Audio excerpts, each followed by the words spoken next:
Assalamualaikum warahmatullahi wabarakatuh.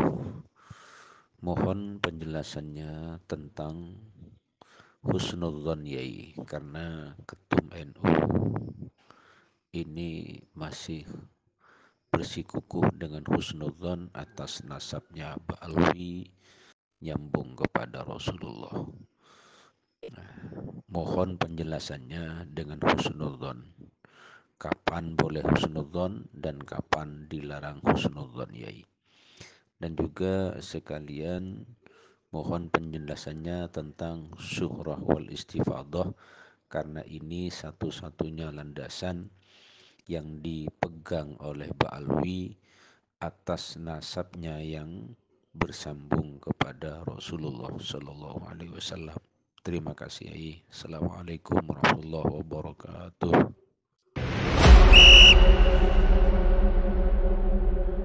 Waalaikumsalam warahmatullahi wabarakatuh.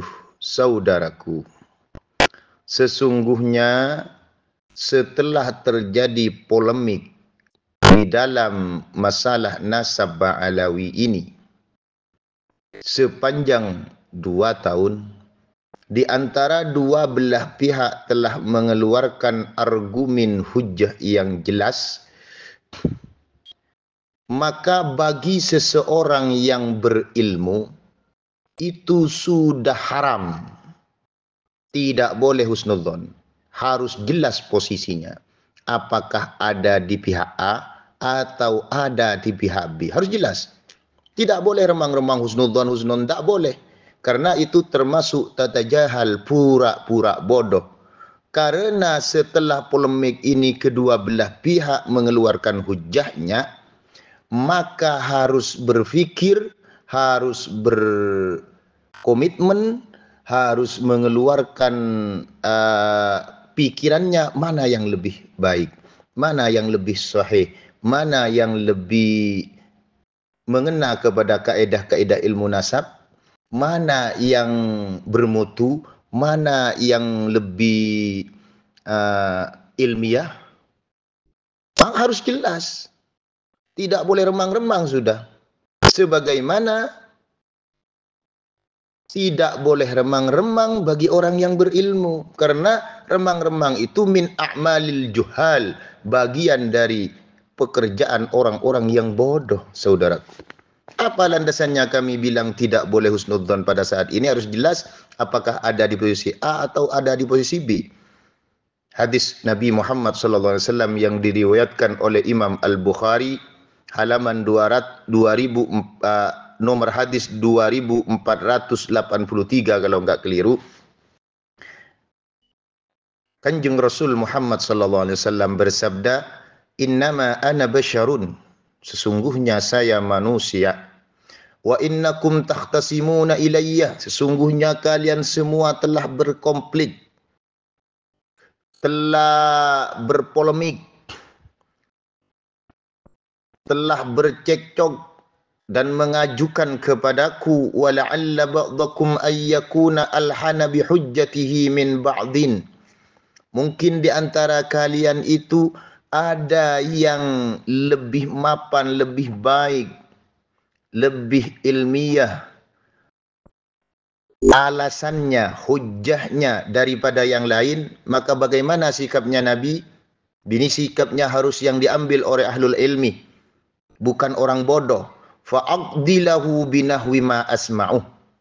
Maka saya memutuskan untuknya, memutuskan sebagaimana yang saya dengar. Artinya yang lebih kuat hujahnya, itulah yang diambil. Begitu, itu pendapatnya ahli ilmu, sehingga hadis ini diambil oleh ulama usul fikih. La ibarata bidzanni al-bayyini khata'uh. Begitu. Bahkan kalau main muhibbinan, keimat dan kami inilah sesungguhnya yang lebih cinta kepada para habaib, kepada mereka. Karena mereka mengaku nasab sahih padahal nasabnya palsu. Maka hadis ini diteruskan, faman qadaitu lahu bihaqqi akhihi fa innama aqta'u lahu qit'atan minan nar. Sungguhnya kami ingin menyelamatkan mereka dari pengakuan dusta bernasab kepada Kanjeng Nabi, karena al-kadhib kepada Kanjeng Nabi laisa kakadzibin ala ghairin nabi. Dosanya besar, maka kami sesungguhnya yang mencintai mereka untuk menyelamatkan mereka dari api neraka. Begitu sesungguhnya, saudaraku. Jadi tidak boleh, sudah bukan zamannya husnudzon, karena itu menimbulkan tatajahul, pura-pura bodoh. Mohon maaf. Yang kedua, tentang masalah syuhrah wal istifadah.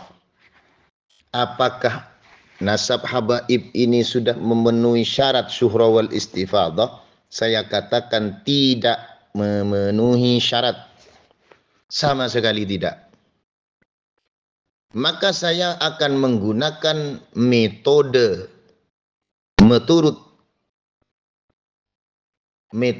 ulama fikih dan menurut metode kaedah ilmu nasab. Kalau menurut ilmu fikih, syuhrah wal istifadah itu harus mutawatir, sebagaimana diterangkan di dalam kitab Durarul Ahkam jilid 2 halaman 375. Juga di dalam kitab Qurratu Uyunil Akhyar jilid 7 halaman 514. Syuhrah wal istifadah itu harus mutawatir. Dan ini cocok dengan kaedah ilmu nasab di dalam kitab Usul fi Ilmin Nasab halaman 82. Wa ifadatul ilmi la budda fin nasab at-tawatur. Tujuannya li ifadatil ilmi. Wa ifadatul ilmi tantafi fi mahallin niza. Ingat, nasab ini telah dipertentangkan, terjadi polemik sudah. Maka nasab ini harus mutawatir. Kata Usul fi Ilmin Nasab halaman 82, wa ifadatul ilmi tantafi fi mahallin nisa. Bisa menghilangkan percekcokan dengan mutawatir. Kita lihat bagaimana mutawatir itu, marwahu adadun kathirun fi jami'it tabaqat wal ajyal. Diriwayatkan oleh banyak orang di setiap tingkatan. Diperawi dari satunya memang mutawatir. Mau mutawatir bagaimana? Terjadi illatun qadhihah. Yang jelas keterputusan 500 tahun. Bagaimana bisa mutawatir? Lah ini sudah gagal. Nah, kalau menggunakan metode pendekatan kitab di jilid 8 halaman 204 atau jilid 7-nya Shahifah halaman 96, atau pakai Bahrul Madhab jilid 14 halaman 134, setidaknya nasab ba'alawi ini gagal dalam 3 aspek. Syaratnya syuhrah wal istifadah kan dalam kitab Imam Syafi'i dan Imam Ar-Rawiyani ini harus tuluz zaman. Lah, tuluz zaman ini harus sepanjang zaman. Kalau kitab nasab, ada kitab namanya Muqibun, harus wa ya'rifunahum biziyadah fi jami'il ajyal. Mereka terkenal di setiap generasi dengan sayyid. Mana mungkin di abad 9 saja itu tidak terkenal sebagaimana sayyid. Di abad 11 pun tidak terkenal dengan nama sayyid. Baru di abad 12 mereka memproklamasikan diri sebagai sayyid di Mekah, sehingga terjadi penolakan oleh Syarif Aunur Rafiq. Mereka bergelar syekh, bergelar habib di abad 11. Ingat. Itu pendapatnya ulama nasab sepadu dengan pendapatnya ulama fikih. Yang kedua, qidamun nisbah wa syuhrah. Ini juga Rasail fi ilmil ansab halaman 103. Harus syuhrah wal istifadahnya terdahulu. Apa maksudnya? Di Muqaddimat fi Ilmil Ansab halaman 59 dijelaskan ada mustahdisatin tammat tasqif 'alaiha. Tidak baru terbentuk nasabnya Ba'alawi ini syuhrah wal istifadahnya baru terbentuk setelah abad 9. Bahkan masih belum dikatakan syuhrah wal istifadah karena tidak ma'ruf biziyadah. Begitu. Terus yang kedua, syarat menurut ulama fikih Imam Syafi'i dan Imam Ar-Rawiyani, ada muddafi, tidak ada yang menolak. Ternyata nasabnya Ba'alawi ini banyak sekali yang menolak. Syarif Aunur Rafiq, kalau di abad 12-nya Syekh Ahmad bin Isa An-Najdi, Syekh Abu Syu'ib Ad-Dukkali, Syekh Ibrahim Al-Uskubi, juga Al-Aqili, Ali Al-Qabiji, juga Murad Sukri, Keimad dan saya dan kawan-kawan semuanya. Banyak dafi'nya. Begitu. Yang ketiga, ada muddafi ini apakah sesuai dengan kaedah ilmu nasab? Sangat sesuai. Bisa kita lihat di halaman 103 Rasail fi Ilmil Ansab, intifa'ul mu'arada fil umum wal khusus au fil watha'iq al-bayyinat.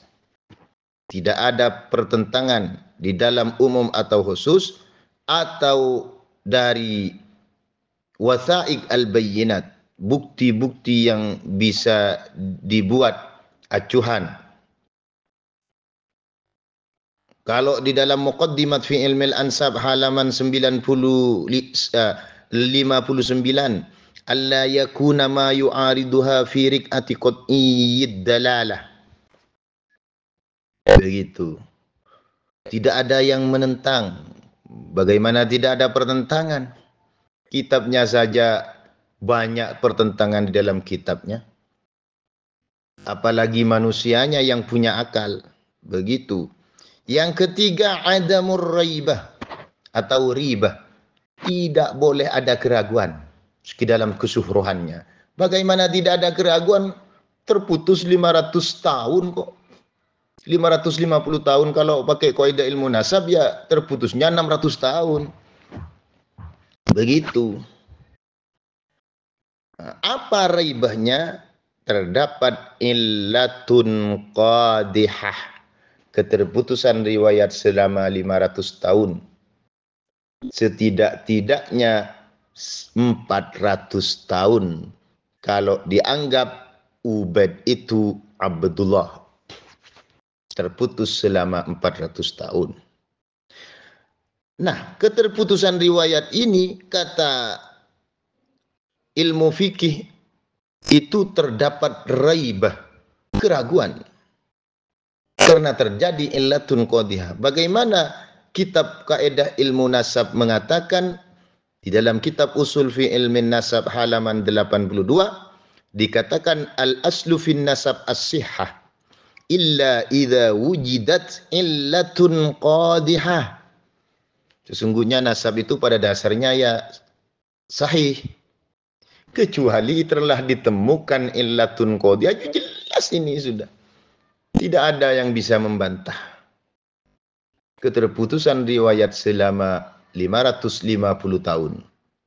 Itu jelas tidak ada yang bisa membantah itu. Maka tidak mungkin pakai syuhrah wal istifadah karena terdapat riba. Terdapat dafi, tidak tulus zaman. Bahkan nasab ini kalau kita menggunakan pendekatan Ubaidillah, nasab ini terdapat adraj, memasukkan data palsu. Kenapa saya katakan memasukkan data palsu? Karena data dari internal mereka, yaitu Al-Burqatul Musyikoh, mengatakan mangkulan min tarikhil janadi. Ternyata setelah di sana tidak bernama Ubaidillah. Yang ada nasabnya Syarif Abil Jadid. Nasab mereka tidak pernah dijelaskan di dalam Tarikhul Janadi. Namanya Abdullah bukan Ubaid. Maka ini terdapat adraj, memasukkan data palsu. Bagaimana al-adraj itu? Adraj itu termasuk manhulun nasab. Nasab yang dibuat-buat, nasab palsu. Wal manhul awil maudu la yuhtajju bih. Tidak bisa dibuat pegangan. Begitu. Jadi mustahil nasab ini bisa syuhrah wal istifadah. Memang syuhrah, tapi tidak memenuhi syarat untuk kategori subutun nasab. Karena syuhrah wal istifadahnya tidak memenuhi syarat secara kaedah ilmu fikih dan tidak memenuhi syarat secara kaedah ilmu nasab. Begitu saudaraku, terima kasih.